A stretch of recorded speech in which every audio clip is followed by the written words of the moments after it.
একমাত্র যদি শান্তি আসতে হয়, দেখতে চায়, একমাত্র নীতি আদর্শ, তার নাম হলো ইসলাম।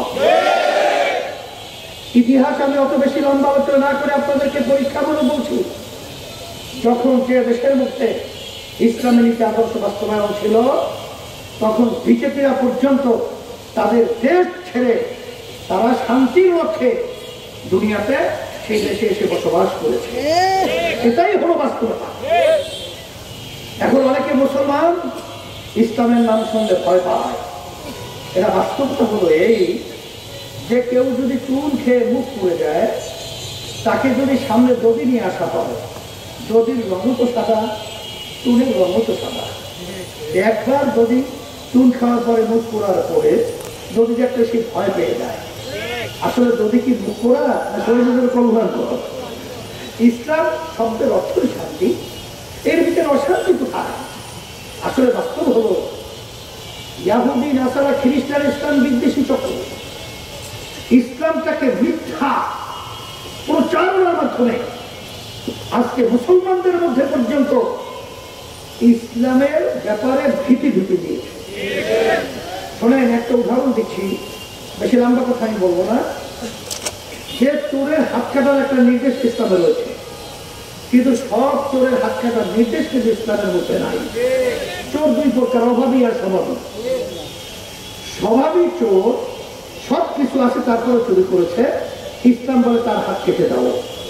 আর অভাবী চোর খেতে পায় নাই, চুরি করেছে, তার হাত কাটার নির্দেশ ইসলামের মধ্যে নাই। আজকে বাংলাদেশে যারা এমপি মন্ত্রী রয়েছে, এরা সবই তো অভাবী চোর, বরঞ্চ আমাদের দেশকে এরা চুরি করে ধোকা করে ফেলছে। এরকম একটা স্বভাবী চোরের যে হাত কাটা হয়, বাংলাদেশ চোর মুক্ত হয়ে যাবে। কি করে খারাপ নীতি? এটা ভালো।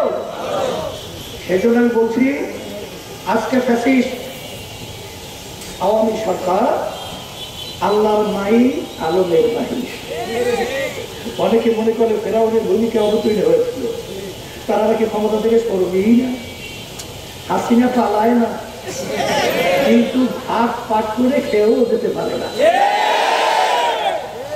2-1 ঘন্টা আগেও বুঝতে পারে নাই পালাতে হবে। কথা ঠিক কি? এখন সুন্দর পরিবেশ তৈরি হয়েছে। আজকে বাংলাদেশে হাজার হাজার মায়ের কেউ সন্তান হারা হয়েছে।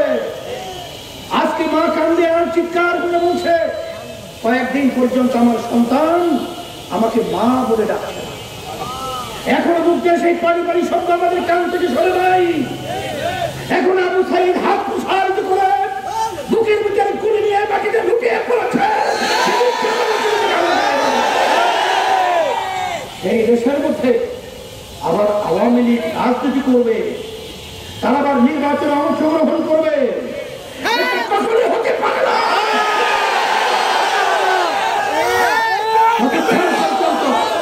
তাদের বিচার না হবে, খুনিদের এই বিচার বাংলার জমিনে আমরা দেখব। আমাদের হবে কিন্তু দুঃখের মধ্যে বলতে হয়, আজকে ছাত্র জনতা এই বিএনপি